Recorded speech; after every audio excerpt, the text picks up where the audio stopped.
Coast's most accurate forecast from the First Coast News Weather Team, certified by WeatherRate, sponsored by AC Designs. Happy New Year's Eve, everybody. Lou, I almost felt like I should have started the stream off with singing something, welcoming people in. Welcome. You are always a man of song. Well, we just got to be careful with the copyright of the lyrics and all that. But every time we open up, I just want to belt something out. I just feel it. Song.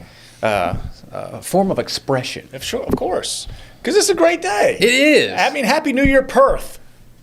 Already. Perth? Yeah. Oh, yes, in Australia. Brisbane. Yes. Thunder Down Under.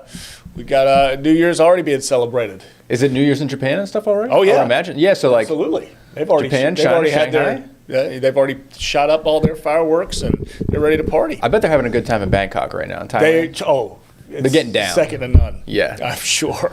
Did you notice on that shot that we had over the city that the San Marco train was just parked? Is it? Yes. Oh, And that's live. This is not a still shot. This is live because you see the boat moving. Oh, yeah, you can see the boat moving. And the car is going.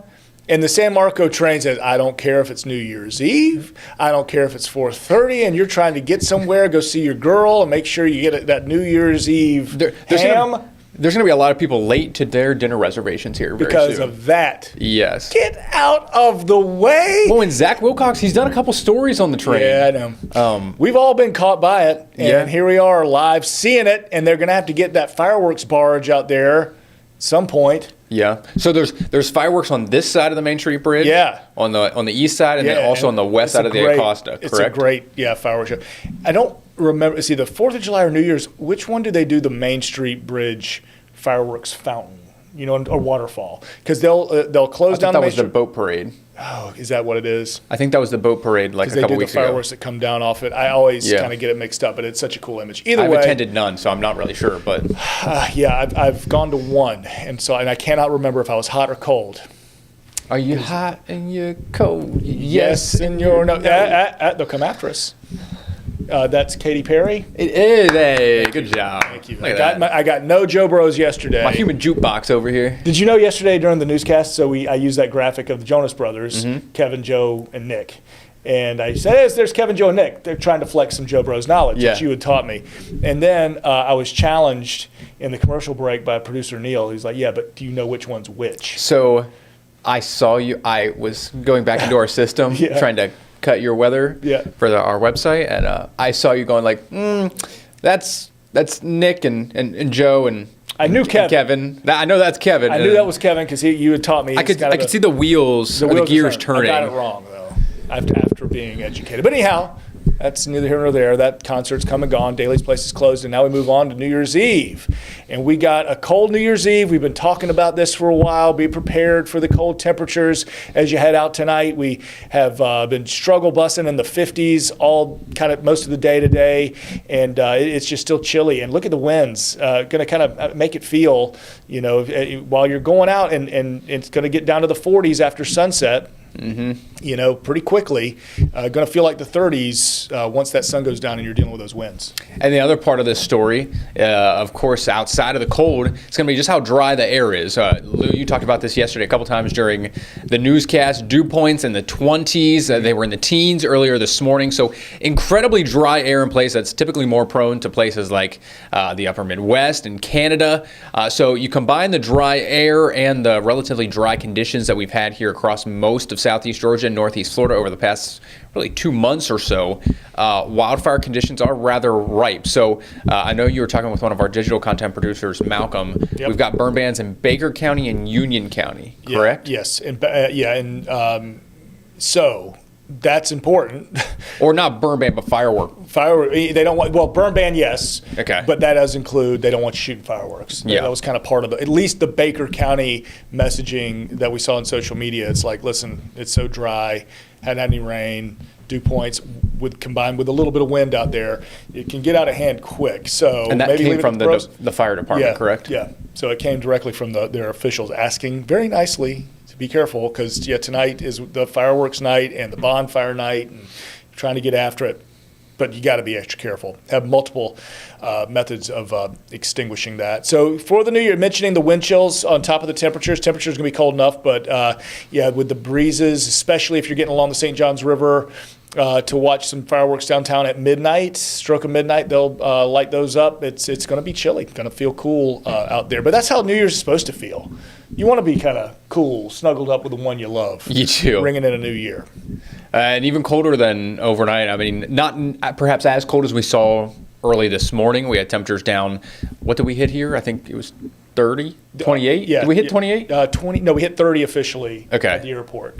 But inland locations certainly could have had 20s. We had wind 20s, chills in the 20s, maybe a few degrees warmer, but still quite cold. So we're still going to have freeze warnings in place for a lot of our inland counties and communities, and then frost advisories for much of kind of the I-95 corridor and then east out toward the intercoastal and the beaches here for your overnight tonight and into the first day of 2026 tomorrow. But no rain here, thankfully, so clear on satellite and radar. Still going. Different story up to the northeast. I have not checked in on Robert Spetta's I wonder if social he's media tired today, of but yeah, he might just be completely snowed in at this point. I think I did see he posted something that looked like he was inside, and it was just a picture of a window and like the snow piling up. So it might be one of those movies where he goes to open the garage and it's just a sheet, it's just a wall of snow. That like, I better just hit that button, let it come back down. And it's to stay inside. And I think the forecast is for this to continue through Friday. Lake effect snow. There had a great that Cleveland cam was really cool yesterday with the snow falling. But it's a mess. And travel, I don't know who's. Hopefully you're staying put. You don't have to go anywhere. But gracious, Great Lakes travel would be a nightmare. Well, and there's not going to be snow in New York City for the the Dick Clark's show and New Year's Rockin' Eve. Yeah, New Year's Rockin' Eve and the ball drop with Ryan Seacrest, but it is going to be pretty windy up there. I know last night my parents live in central PA, and they were saying like the wind was howling so bad that it actually kept waking them up during the night. They were getting 30, 40, 45 mile per hour wind gusts at times. So perhaps not as gusty as that, at least at the measurable locations in New York City, at the airports, LaGuardia and JFK. But you get in between those buildings, kind of creates that like funnel.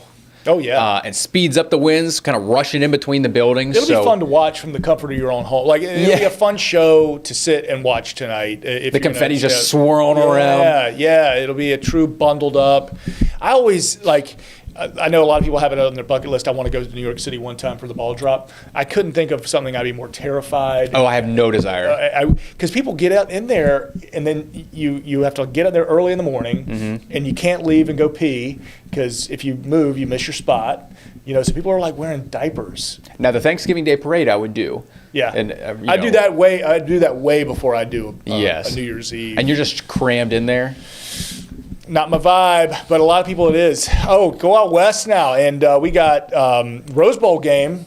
And the Rose Bowl parade. And the Rose Bowl parade tomorrow to think about, and it is a sloppy mess. Yeah, I mean, rain from San Fran all the way down to the Southern Cal and Baja California. So this is a future cast for the rest of tonight, but even continuing into tomorrow. So I believe the Rose Bowl parade begins around 11 a.m. Eastern time. So that means it would be 8 a.m. Pacific time. So there, I mean, showing a lot of rain headed towards Pasadena, which is just north of downtown Los Angeles. So rain, some heavy downpours perhaps. And then the Rose Bowl game, as you mentioned, kicking off at 1 p.m. Pacific time, 4 p.m. Eastern. Hopefully this timing is right. I don't want the game to be messed up by too bad of weather. And you think there's nothing more iconic than that sun setting over the Rose Bowl. Those images. I love that image. So hopefully, by the end of the game, it's cleared up a bit to where we get those cool images. But if that timing holds, we're talking about a wet parade of roses that you can watch right here on First Coast News, of course, and then get some decent stuff for the game. And speaking of the Rose Bowl parade, Rose Bowl game. It is just about that time. We do our picks for the second round of the college football playoffs here. So let's do that after the break, shall we? Let's take a quick break, and we're going to talk a little college football. We'll get a little weather forecast for those games, and see if I can ever possibly catch Ross. We'll be right back.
Okay, here are the picks. back. Then. Back at it. Welcome to it. Ross does have a commanding lead, but it's all about pride now. And we've got our second round games, which I think Ross and I both kind of agree these are neutral site games, but we were talking, I think they need to be played on campuses. Yeah, well, because last night I was looking at some of the prices for the game, specifically the Orange Bowl, which is where the Ducks and the Red Raiders there at Texas Tech are playing tomorrow at noon.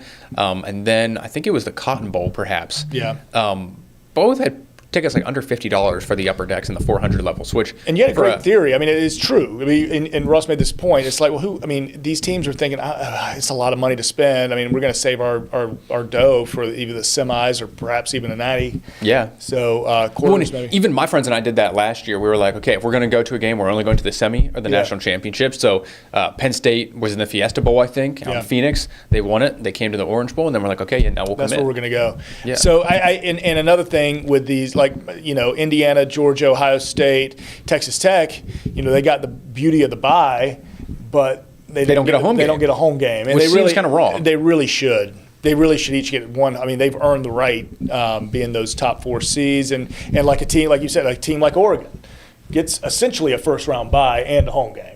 Because they walked into it, and same with Ole Miss playing Tulane. They got those were terrible games. But anyway, to the picks. So where do we start? You want to start with Miami and Ohio State? Yes, sir. The game tonight, right here on ABC 25. Unbelievable. Actually, no, they're all on ESPN, aren't they? I think they are. They are. Yeah. I apologize. New Year's Eve game. Love that we've got one tonight. Both of us, though, leaning towards Ohio State, which I know pains you to do. It does, yeah. I hate the Buckeyes. I don't want to take them. I think the only way Miami wins this game is if Ruben Bain is one of their pass rushers. They've got like 2 or 3 real good pass rushers on the defensive line. If they can get after Julian Sayin with Ohio State, I think they have a chance.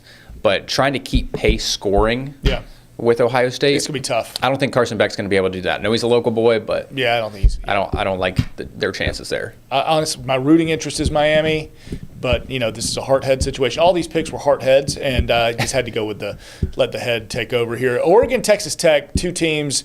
Like, admittedly, I don't know much about either one of these. I didn't watch. I don't think I watched one Texas Tech game all year, and really the only couple of Oregon games I watched were when they played Penn State, and that wasn't overly impressive what they did. Yeah. And then when and in their previous game playing James Madison.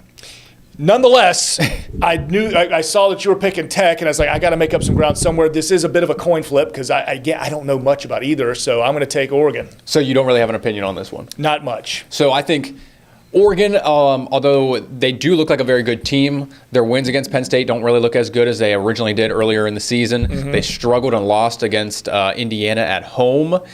Texas Tech, on the other hand, their defense, statistically and on paper, looks to be one of the best in the country, but then also consider they play in the Big 12. Their level of competition's a good bit lower. Yep. So who has really – I think this is a prove-it game. Yep. You're going to know who's the real deal after this game. Yep. Like Lou said, I think it's a coin flip, but I went with Tech. I think maybe the defense wins out.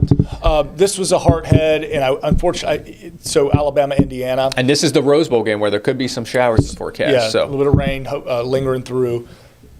And truly, if I'm rooting for a team, I'm rooting for Indiana. But I also saw you picked Indiana, so I was like, again, in as much of what I also consider this a bit of a coin flip because I just think Alabama can find another gear. We'll see. So I went with trying to gain some ground on Ross. But truly, if I'm going to sit and root, I want Indiana to curb stomp them. But see, I think that's downright disrespectful to say that this is a coin flip. You think so? You think disrespectful, on Louis? the number 1 team in the country? The Hoosiers. Yeah. Oh, powerhouse. I mean, just legendary, historic powerhouse. They are going to roll the Tide, stamping it in ink right now. Check back in with me tomorrow. Okay. Looking forward to it. Or I guess on Friday after the games are done and dusted. Yeah, Mendoza. He's had so many big moments, and obviously Heisman. And on top of that, does he have the Heisman hangover? And that coach, Curt Cignetti. Cignetti? Yeah, I know. He's not losing this game. I know. Yeah, he had some good quotes relating to the mystique of Alabama. Do those players understand the mystique of Alabama? So, no. All they know about Alabama is the film they've watched. So, yeah, again, I'll be rooting for Ross's pick, but I need to catch up. So there you go. And then we both kind of, I think, settled in on the late one. Teams that have just a rematch from regular season. This is a Sugar Bowl. Sugar Bowl, Ole Miss and Georgia, and we're both going with those Dirty Dogs. Now, I don't think this is going to be as outright as perhaps it's looking by our picks. I think this will be a very close game. It was a close game the first time around. Yeah. Trinidad Chambliss, Ole Miss's quarterback, he played poorly in the fourth quarter in the first matchup. I think this time it will be a much closer game, but the Bulldogs' defense probably looked like the best defense in the country over the past 3 or 4 games they've played down the stretch. Yeah. I think they might be able to slow down Ole Miss, but I don't know. Too. And I think coaching edge, check to Georgia. Dogs, yeah, 100%. And no disrespect, what's his name, fella? Pete Golding. No disrespect, as I don't remember his name. The good old boy. I promise you, exactly. I want him to succeed. Like I want him to be. I just think, and see, well, Ross thinks it's gonna be close. I'm putting a stamp on the fact that I don't think it is. I think Georgia's thirsty dogs. They want to get to the bowl and drink. Hungry dogs run faster. They want to slurp up that water. You know what I mean? So I think dogs take that one. It would. I will say it will be nice if Ole Miss does win. Although I'm rooting for Georgia. If Ole Miss wins, I'd love to see them go the whole way. Yeah, it and would just be shove awesome. that in Lane Kiffin's face. Worthy Street Lane's going to this game. Like he's going to be at the Sugar Bowl. I'm sure he's spending New Year's Day down there in the Bayou with them. I don't know, man. I think LSU. I heard he might be taking a trip. Those Bayou Bengals. See if he gets caught in some cutaways at the Sugar Bowl. So those are the picks. We'll see how we hold up. I've got some ground to make up. But again, I'm picking on pride now. I'm just trying to get any little inch closer to old Ross I can get. I'll be thrilled. But so the cold weather, Ross mentioned the frost to essentially the intracoastal, right? So if you're not under the freeze warning, which is going to be west of 95, that'll be the best potential tonight to see anything at 32 or below. The frost potential, though, does, at least in southeast Georgia, does get out to the islands, the Golden Isles, Jekyll and St. Simons might have a little bit of patchy light frost. I'm talking hoods and roofs, and maybe a little grass gets it, but at the beaches at least. And here in Duval, I think we're kind of stopping it more or less at the intracoastal waterway. But it is going to be cold at the beaches nonetheless, so certainly bundle up. Yeah, and wind chill's still going to be a factor tomorrow morning. Yep. Upper 20s and lower 30s, so really kind of anywhere between about 28 and 32 degrees, I would say, for wind chill. So it won't be real breezy, but it'll just be enough to add an extra chill in the air out there. There you go. The good news, by the afternoon, Lou, we're finally starting to warm back up. Yep, we get a warming trend, which we're going to talk about, that brief warming trend before our next rain chance, and we'll discuss the rain, and when we can see it, beneficial rain, coming up after this break.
So, Lou, we've got a cold start to your New Year's Day tomorrow as you ring in the new year, 2026. But by the afternoon, a little bit more mild. We're talking temperatures finally back into the 60s, mid-60s for pretty much all of us, perhaps upper 60s the closer you get to the I-4 corridor tomorrow afternoon. But that'll just kind of be the start of the warming trend through the end of the week and into the start of the weekend. Chilly mornings, more mild afternoons. Yep. We shift the pattern a bit. We're still going to be cold in the morning. Let's not get that mixed up. But it is a bit more of the wrap and peel. Right? So then the next weather maker, what's coming next? We've had the cold break. Now we've got our chance of rain. Now with this next front, I don't think the temperature change is much of a story, but the moisture is. So this front looks to pull a lot of the moisture out of the Gulf.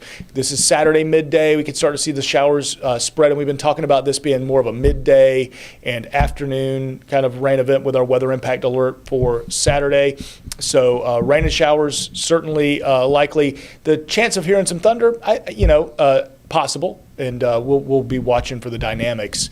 But the last couple of fronts that we've seen like this that had the threat of thunder, most of that was out west. Yeah, I'm thinking like maybe an isolated storm out toward like Gainesville or I-75. Yeah. But by the time it heads towards Jacksonville, it's really just, a downpour, some heavy rain perhaps there for Saturday. And with the approaching front and with the southwest winds you see there, I mean, look at the highs, 73. Yep. So, getting a little bit warmer for our Saturday ahead of any potential rain. Let's not fall in love with the totals.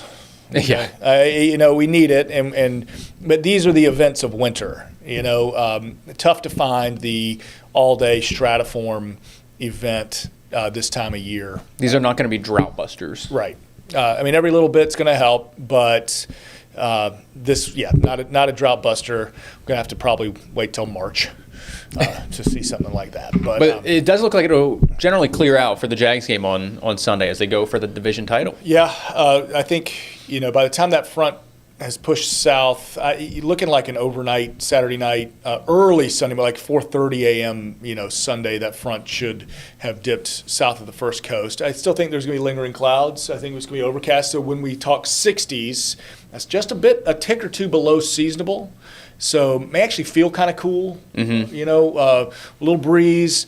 And the cloud cover. northeast breeze. Yeah. Yeah, and so that could you might want a sweater. Your Jags hoodie, but that is no excuse to not go. You got to go. You got to pack the bank and let your voices be heard as they do need to lock up the division. It would be fun to have a home game here for the playoffs. Oh, I would be ecstatic. Yeah, I am interested in seeing how much of the cloud cover lingers.